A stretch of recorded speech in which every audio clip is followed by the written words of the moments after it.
Welcome to Dirt Road Discussions, the podcast where we're all about agriculture all the time, broadcasting from the Idaho Farm Bureau Federation headquarters. We introduce you to people from all over the country who are keeping agriculture growing strong. Whether you're a seasoned farmer or just someone curious about where your food comes from, you're in the right place. So let's take a journey down the dirt road. Thanks so much for joining us for a very special live episode of Dirt Road Discussions, the podcast that takes you down the dirt road to explore the real stories, people, and insights shaping rural life. I'm your host, Cam Hammond. Ott Clark is the co-host of Dirt Road Discussions, and you're not Ott. I'm a lot prettier than Ott. It's the coat. Yeah, I was going to say happy Festivus, Dexton. Good to see you. But we are excited to have Dexton here with us today. This is your first time on the Dirt Road Discussions podcast. Correct. And have you even heard of the Dirt Road Discussions podcast prior to today? You know, being around the Federation a little bit, I have heard of this very popular and very growing podcast. Okay. I'm glad you know a little bit because you are hosting today. Sure. So, anyways, we have dozens of listeners, so we're kind of a big deal. Anyways, just wanted to say thank you for filling in for the OG, as the kids like to say, Dirt Roadie, Ott Clark. Ott is unfortunately feeling under the weather and doesn't have a voice, which is problematic if you're a podcast host. Yep. Would you agree? Yeah. Anyway, we hope he gets feeling better. If everyone could just please swing by Ott's room throughout the day. He's in 230 in the Grove. Knock on his door, tell him to get well soon. I think he'd really appreciate that. So, anyway, again, Dexton, thanks for stepping in today. Yeah. Would you mind just introducing yourself? Yeah, absolutely. So, like Cam said, my name's Dexton Lake. I'm a full-timer with the Federation. I work here in the Boise office as one of the full-time lobbyists. I cover the fish and wildlife-related issues, transportation, education, and labor. From the southeast side of the state, from outside of Blackfoot, I grew up on a cattle ranch there. Been with Farm Bureau now I'm going into my second year with Farm Bureau. Great. Awesome. Thanks, Dexton. I mean, how cool is it that we get to spend some time with all of our friends in this setting? I can't think of a better looking group than what we have out here. So just go ahead and give yourselves a round of applause. Yeah, please. All right, and because this is a podcast, just want to say to all of our dirt roadies out there, thanks again for spending time with us, whether you're a farmer, rancher, or just curious about life beyond the city lights. We're here to dig into the challenges, triumphs, and untold tales from the heart of rural communities. Dirt Road Discussions brings you conversations that matter. All right, Joel, I think you said it was our 74th episode. That's correct, Cam. Yeah, that's not. These guys are like, I listen to podcasts with thousands of episodes. You guys are terrible. Anyway, as I mentioned, this is our first live episode, so this is a big deal here for us. Dexton, have you listened to any one of the previous 73 episodes? Oh, absolutely. Yeah. Okay, I, again, was a little nervous. You're counted as one of our dozens, so I appreciate that. Anyway, you can find Dirt Road Discussions on any major podcast platform, so be sure to subscribe, and new episodes drop every other Tuesday. So, Dexton, is there a favorite podcast that comes to mind? Yes. So I would say the one that I found very insightful was right around the time of the initial quagga mussel issue. You had that, can't remember his name, but the gentleman from Utah come on. That guy, yeah. Yeah, that guy. And just the conversation that was being had here in Idaho relating to the quagga mussel issue and how other states didn't have as comprehensive of a response when they dealt with it was very insightful for me, and just how excellent Idaho handled that situation. Yeah, I think that was a very meaningful one as well. My favorite would have to be episode 53. It's called Parachuting Beavers. I don't think I have to explain anymore, so go listen to that one. Dexton, we so often hear about our Farm Bureau family and how special that is. So I have to ask, what does your Farm Bureau family mean to you? Ooh, good question, Cam. So this right here is an excellent family photo.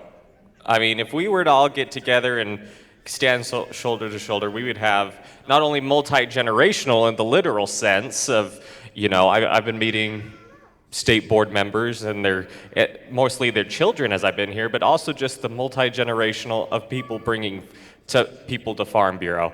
And I think we heard a lot about that during our Fusion conference of hey, somebody from Farm Bureau invited me to come, and now because of them I'm here. And so multi-generational in the literal sense, but also in the figurative sense of this Farm Bureau family grows when people help it grow.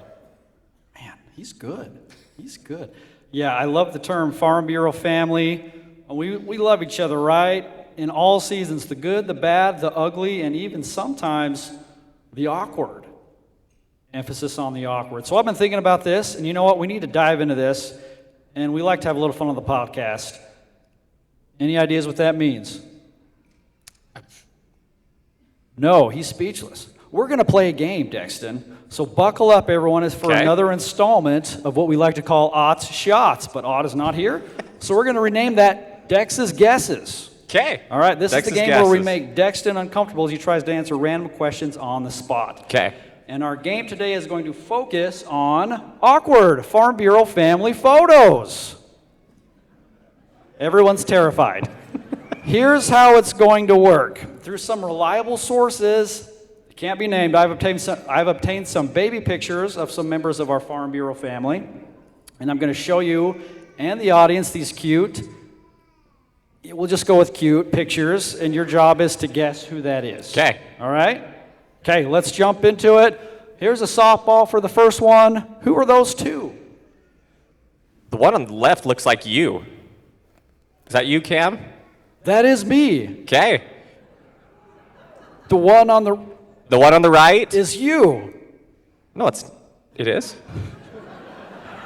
I've never seen that photo. If it is that Ott?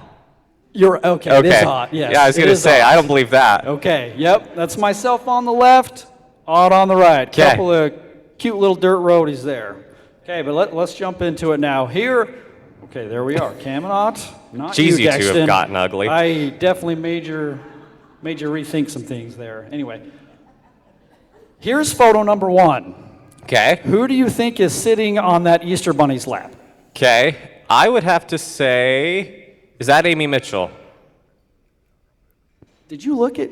No. That is Amy Mitchell.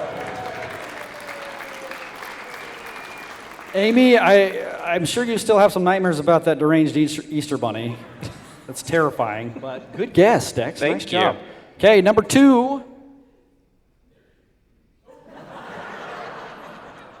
Any ideas? That was Russ when he was told he was going to be a lobbyist when he grew up. That is an excellent guess, but no, that is Dave Phillips. Oh, okay. And you know what? I have seen that face before when he's in a board meeting and he makes a joke, and Dave makes that face. All right, number three. Oh, wow. Any ideas? John Kellogg. John? What? Oh, Quarter, and I don't think Hazen's here, but that is Hazen Quarter, and he looks like a sad little buckaroo on that horse. All right, number four. Okay. Yeah. Come on. Let's see. That is going to be... I just got to look out in the audience and see who's here, because I honestly have no idea on this one. Let's call this one Sheila Hasselstrom. I thought you were going to say a guy, so I'm glad we went in that direction. No, that is Jenny Cook. Okay. Jenny, I'm so glad your hair grew in. Could you just stand up? Let's give Jenny a round of applause and her hair. All right, question 5. Okay. That's Darcy Lammers looking at a grizzly bear. That is John Kellogg looking at a grizzly bear. Good guess. Yeah. Right there area. Are a lot of bears up there. Yeah. Good job. Okay, last one. Okay, I know this one. I would hope so. Well, if it's not Russ walking into the Capitol, that's got to be Dr. Phil Bass. Oh, man, you got it. That is Dr. Phil Bass. Dexton, excellent job. I hope you've enjoyed playing Dex's Guesses. Let's give Dexton a round of applause. Okay, that last baby picture is a perfect segue into our topic. So with that, let's cut to the chase, and we will dig into a prime episode of Dirt Road Discussions where every bump tells a story. Please welcome to the stage the man who was born to cut meat, Dr. Phil Bass.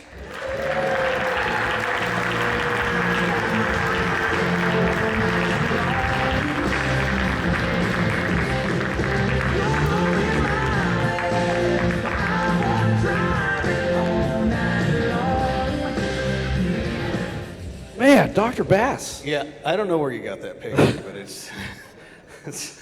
it looks way better than I normally do. So. Yeah. I was going to say, there's a lot probably to unpack there. Yeah. But I respect that you as that baby. You know what you wanted from a young age. I really did, honestly. Yeah. I've been wanting to cut meat for a very long time. I started cutting meat in my grandmother's garage when I was 3 years old. So, yeah. What was it? Was it like her cat or something? It was under parental advisor and advisorship, but deer and pigs and beef and just about everything. Made sausage and the whole deal. That's right. He was born to cut me, like I said. So once again, Dr. Bass we're grateful to have him here. He's a meat scientist and an associate professor of meat science at the University of Idaho, and we're going to talk all things beef here. So Dr. Bass, give us just high-level overview. The beef industry in the state of Idaho. How are we doing? Oh my goodness, I'm excited for it. If you own cattle in the state of Idaho, life should be pretty good right now. And I know, you always ask a cattleman, how's life? Oh, geez, things are just barely getting by, and I just. The weather, and I always like to ask him, how's that new King Ranch pickup going for you over there? It's okay. So no, in reality though, I mean, things are pretty darn good. Driving down here, I saw some snow starting to accumulate in the mountains. We need that. We have a pretty solid cow herd, and nothing's perfect, but I think we have a pretty amazing state. We have great forage all throughout. We have some amazing farm ground down in the south that can keep us in business when things do dry up a little bit. Looking around, I always go to the Idaho Cattle Association meeting. It's one that I never miss. I'm going to try not to miss Farm Bureau meetings anymore, but I love to see just how many folks are involved and how much interest there is in growing the cattle business and just farming in general in the state of Idaho. We have the license to do so. We have the license to work here, which is so cool. And so things are good. We have a few new beef plants in the state of Idaho to help with slaughter capacity, and a lot of folks moving to the area that are going to help eat it. So yeah, I think things are pretty good. So you've highlighted some of the positives that are happening in the state. I'd be remiss if I didn't ask, what are some things that you view as concerning that we're looking, and maybe not even just here in the state, but across the board in general? So yeah, I mean, I do try to take the positive approach to things, but there's always room for improvement, and I am a big proponent of advocating for what we do. Get out and tell your story. I know it's been a message here at the meeting regularly, and some of the best ways of doing that is just interacting with folks who aren't in our world, and take the opportunities that come about. There's another podcast called The Ranch with Matt Todd, and Matt's trying to target a lot of the folks who aren't in agriculture but need to know what's going on in this amazing state and how can we all work together. There's been a big population boom in the state of Idaho. folks that came here for one reason or another, and I would say that we can use them as a partnership. We shouldn't look at them as a nuisance. We need to look at them as a partnership, not only as consumers, but then also as people who can become advocates for us. This is an amazing state, and we should help them learn the story of their new adopted home. Absolutely. I think that's well said. So as a professor at the University of Idaho, you interact with a variety of different students, and talking about that advocacy part, what's that like as far as introducing students maybe to agriculture who haven't had that background, and is there something, maybe a funny story you can share about? I get all kinds, and honestly, I teach the introductory animal science class, which means I get a whole bunch of folks from all kinds of different backgrounds who I always ask them on the first day, how many of you want to become a veterinarian? And 80% of them raise their hands, and I just kind of chuckle at them and say, look to your right, look to your left. One of those kind of situations. But the reality is not many of them do, but I do try to connect them in other directions that they can have a fulfilling career in the animal sciences or in animal agriculture or agriculture in general. Considering some of the spectrum of folks that we get in, we get the farm kid that they've kind of done most of the stuff. They're just kind of here to refine their understandings. But we also get folks who have almost zero background in agriculture, and honestly, I embrace those folks because it's an opportunity to tell a story. But I'll give you an example of one that came to visit not long ago and was looking to come to the program and everything. And we were talking about, we have a variety of different animals on campus. We do have our USDA inspected meat facility. That's where I hang out most of the time. And they asked, "Oh, that's great. Well, what do you do there?" We said, "Well, we harvest." Let's be real. We slaughter beef and pigs and sheep and really lamb. And the mother that was there visiting, she looked at me and said, "So lamb comes from sheep?"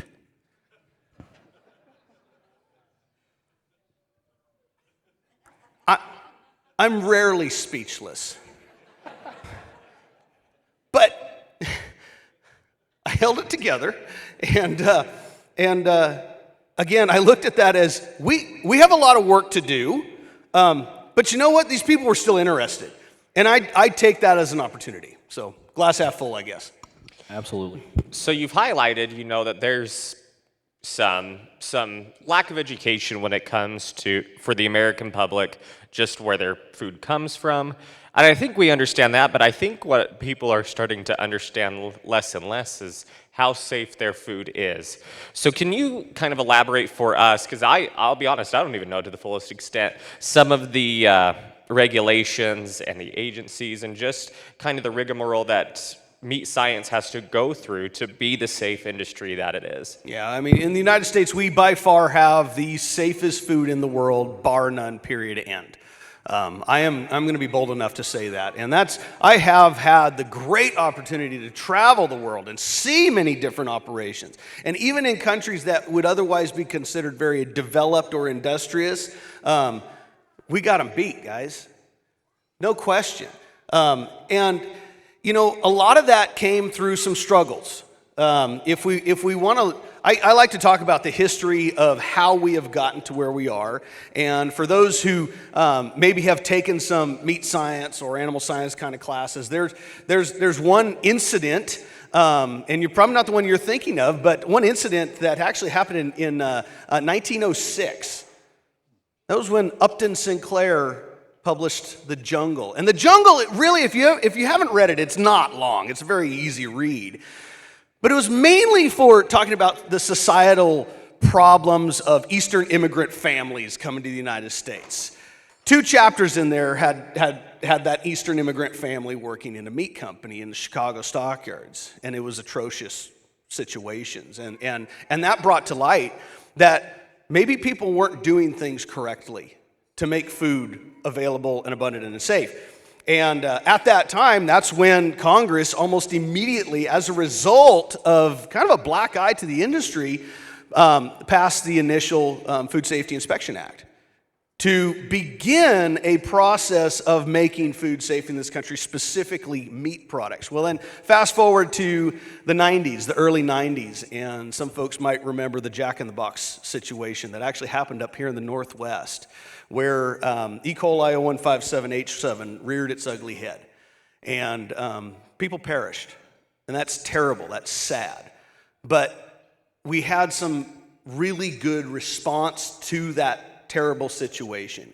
And that forced us to reconsider the food safety situation and reconsider ways that we process meat in this country and improvements on recalls and things like that. And that's when HACCP, Hazard Analysis Critical Control Points, became a mandatory step in meat processing. Now, to the point where you go to some of these larger operations, these larger companies that are slaughtering beef or pigs or sheep, and they literally have a team, almost an army of people there, making sure that the food is safe. And some of the regular operations guys, they'll roll their eyes. Oh gosh, the food police are here again or something. But honestly, if they're not doing their job, the operations guy can't do it either. You have to not only make the product, but it has to be safe to eat, and people need to be able to rely on that safety. And I think we have that in this country to an amazing extent. As a meat scientist, I had the opportunity to kind of pick a direction. I could have gone more the food safety route or the food quality route. I don't like dealing with the plague. I'll let some other people work on that. I like to eat what I'm done with at the end of the day, and so I stuck with the food quality side of things. But I got a great respect for the folks in the food safety world, and it is incredible the level of detail these folks are going to. And especially if you get a chance to go and visit other countries and the other countries where they're processing meat. We may even be buying meat from those places, and stuff coming in, it's safe, but there's no question that what we're doing here is the model for the rest of the world. How's that? Mic drop? Boom. I think we're done here. Everyone, have a great night. I'm just kidding. Dr. Phil, well said. I just got to go back here. Who went to his meat cutting demonstration yesterday? Wasn't that just fantastic, everyone? I think everyone in that room was just marbled with excitement, and it was... Did you say marbled with excitement? I think they took a beef with your joke. Honestly, I thought that was my best one ever. You're Marbled with real excitement. Yeah, Dr. Bass, was that one... Okay, that one wasn't great. Now he's looking sheepish. I'm just... It was a little dull. I'm just trying to carve out a little bit of humor. I'm sorry. Forgive me. But anyway, that was a lot of fun in there. We talked a little about consumer trends, and I thought that was interesting and highlight. I think we needed to highlight that again. It was brought up that ribeyes are at an all-time high. Could you just talk about consumer trends? Is there a consumer resistance to how much is too much? When are consumers not going to stop buying beef, if ever? Yeah, I got to be careful because this is being broadcast out to literally dozens of people, and so, as you've mentioned, in the meat world, if you raise animals for food, things are pretty solid. If you're raising them for meat, the world wants meat. There's no question about that. Now you're bringing about the point where beef right now, especially, is pretty expensive. I don't know when beef was ever the low-cost choice. Beef continues to have this separation away in price from the other species it's hard to fathom. And I kind of make the joke. It's like, if you're raising beef, you're kind of like the friendly local drug dealer. You got something that most people really, really want. They like it a lot, and they're willing to pay just about anything for it. And we got, to a relative point, but honestly, guys, we continue. Just 2 years ago, I was having this conversation. People were saying, well, how high can we get some of these prices? And I'm like, I really don't know. you know, beef demand has not declined. Availability has, but people keep wanting it. They just complain more about the price, but they still pay for it. And so, first off, I think I applaud the cattle ranchers in this country, because beef is not something you change overnight. It's not chicken where we have a 4 or 5 generations in a year. This is something that it's like turning the Titanic, but we did it in the beef world here in the United States. We have an amazing high quality beef supply that not only do we want, but now we're competing with other countries to buy our own product. Give yourselves a hand. Now, at the same time, you always kind of wonder, like, should I put this in the freezer or should I try to put it on the truck? And maybe we'll just raise pigs this year or something. Beef just has this amazing demand, and I don't know what the top end is. We're going into the holiday seasons, and people want what they want, and let's get it to them. That's awesome. And really insightful, just how the trends are being demonstrated. Another thing that you talked about yesterday was the labor intensivity that comes with what you do and these packing houses. Can you elaborate on some of the labor either shortages or demands that we're facing right now, what that looks like, and how do we address that? All right, so folks in the audience, I know the podcast listeners can't see this, but I'll do a little poll. Folks in the audience, raise your hand if you just have too many employees right now. Wow. It was surprising, to be honest. Yeah, surprising. Yeah. For those listening, there's not a single hand in the air, okay? Labor in agriculture is always going to be needed. It is something that we continue to struggle with greatly. And it's also a thing that has spurred a lot of innovation, which means we're bringing a lot more automation into agriculture in general. I mean, just look at farming, for example. I mean, not long ago, we didn't have GPSs on the top of our tractors, and now pretty much anyone you buy a serious tractor, you're going to have GPS coordination for planting and everything. Meat industry is not that much different.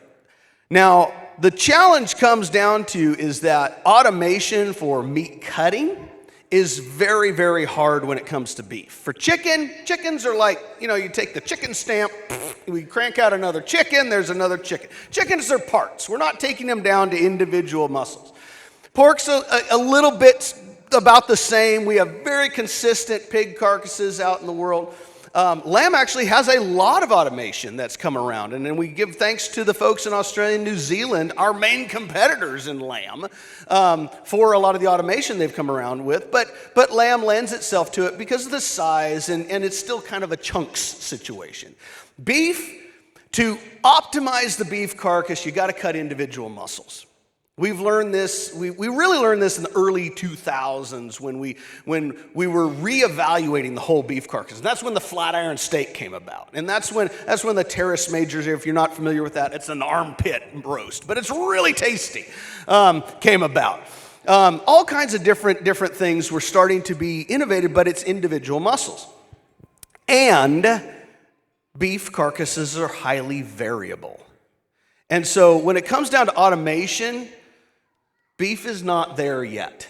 We have some tools to speed the process up, but the human hand is still very much the best way, both efficiency and efficacy, to break down beef right now. And so it's still very much a labor-intensive area. And I was talking to a gentleman this morning about, if anybody has any interest in the butchery world and you have zero experience, that's okay. Companies will pay you to come and learn and work there. You just have to have interest and the will. Labor is definitely a struggle right now, especially skilled labor. We have a number of new plants opened up across the country. And, a little quote, I won't say exactly the name of the person, but there's a new plant in Jerome, Idaho, right? It's True West Beef. Awesome plant, been through it, it's beautiful, sparkling, everything's nice and new.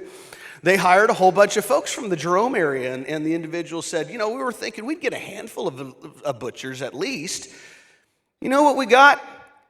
Cheesemakers. So now we're teaching, nothing against cheesemakers, but you don't know how to use a knife, guys, okay? So we're building that crowd, but honestly, folks that are out there working in these plants are very hardworking individuals, and I applaud them. It's not a great work environment. It's cold in most cases, or it's hot if you're on the slaughter side, but it is a great career opportunity, and you have to think about what some of these folks are able to achieve, and so they're just willing to work. They're hardworking. They're starting out at $20+ an hour with no experience. So the opportunity is there. And honestly, a big change has happened in agriculture in general. I've noticed that a lot of our labor force are now being paid a lot more than they used to. And I know that's a hard struggle for folks who are operating a business, but what you may also learn is that helps with retention. And replacing employees is extremely expensive. Keep the good ones. And that's what a lot of our meat companies are really starting to focus on. Yeah. Thank you for that. I got a few more questions to ask, but I didn't tell you this, but we're going to jump into a lightning round. Oh. Lightning round is always fun on Dirt Road Discussions. We're just going to shotgun you some quick questions, quick answers, and we'll just go back and forth. Okay. That sound good? Yes.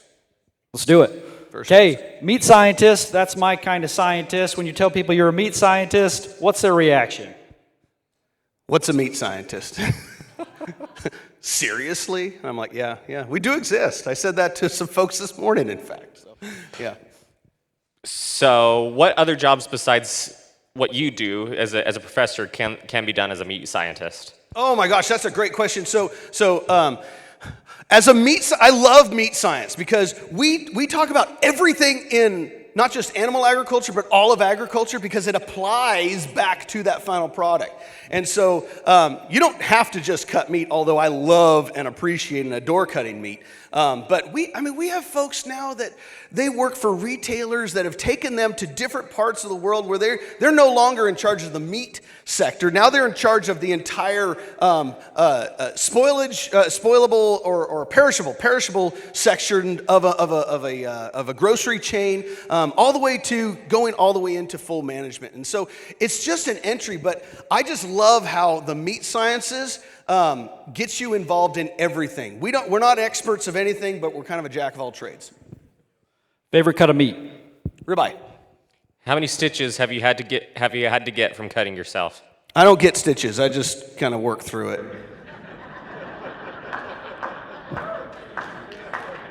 Fair just enough. like you all out there. You just work through it. Rub You got to some get the dirt job in done. Yeah, I think my dad used to say that to me growing up. Just rub some dirt, walk it off, you'll be fine. Go dig that hole. Doesn't matter where, just dig the hole. So Dexton wanted me to ask this. He said, best way to cook a steak? He said, well done. Did not say that. Apparently, if he cuts his hand, it's going to be all the more rare in your beef. Well done is inhumane, okay? First off, for a steak. But I may surprise you guys and say that when I cook a ribeye steak, I do like medium. Oh, judgment I got from these guys. No, and I'll tell you why. Medium is going to be kind of an ideal for tenderness, and it wakes up more flavors in that meat. Rare's great. I love rare, especially on like a tenderloin or something. But if you have some additional fat in there, a little heat wakes things up, and it adds to the experience. Okay. So there's different ways to prepare a steak. What's your favorite method of preparing and cooking a steak? Salt and pepper, meat and fire.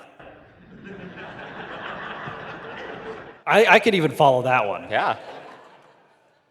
If you weren't a meat scientist, what would you be? Or a professor? So I grew up milking cows, and probably would have gone down the dairy route, honestly. I adore cattle. and probably would have gone in that direction. That and or total left-hand turn. I am a total history nerd, and so that was actually a consideration, is going down that road too. But I didn't know what I would do as a job. Who does? Yeah, I was gonna say, that's awesome. So we are approaching the end of this, and on Dirt Road Discussions on our podcast, we like to look down the road, see what we're facing in the future. So my question for you is, how do we help people become more connected with the food that they're eating? Yeah, I asked myself that question. I'm gonna give a little bit of a shameless pluggery right now, and Zach Miller already knows about this, but I had a lengthy discussion with a cousin of mine about how livestock are raised. Now, let me give you a little bit of context. My cousin at the time was living in downtown San Francisco. And so he was telling me, It's a delightful place, by the way. know, If you haven't lots of been, cattle, book lots your of trips. cattle. Great farm ground that is now covered in concrete.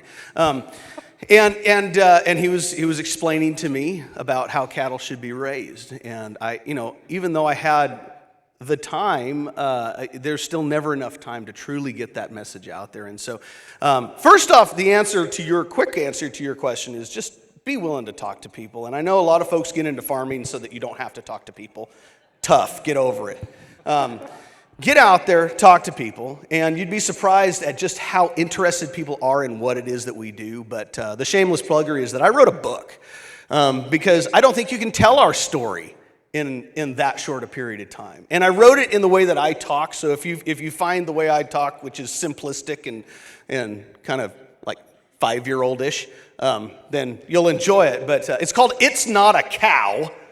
And for those who are in agriculture probably can get that reference, but they're not all cows, and the magic of cattle and everything that we do, and I completely uncover everything. And at the end of that book, I know most folks that are reading it are probably in agriculture. At the end of the book, I ask that you pass it on to somebody who's not. So I think that's the best way to get it out there.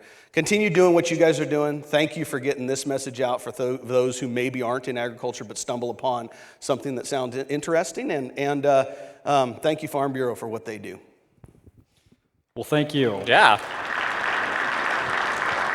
Man, he put a pin in that. That's just a perfect way to wrap things up. Who's read the book?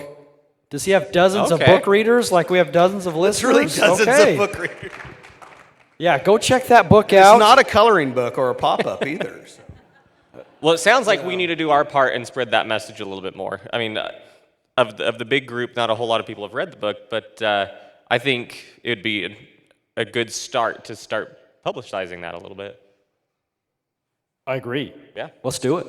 Let's start spreading the word. And again, we just want to say thank you so much to Dr. Phil Bass. Dr. Bass is a meat scientist and associate professor of meats at the University of Idaho. Dr. Bass, thank you so much for all you do. Thank you, guys. You advocate the heck out of agriculture, for lack of a better term, and we're just so thrilled to have you. Thank you for teaching the next generation about the importance of agriculture and the importance of where they get their beef. So we wish you the best. Whatever we can do to help you out here at Dirt Road Discussions, please let us know. Dr. Phil Bass, everyone. Thanks, guys.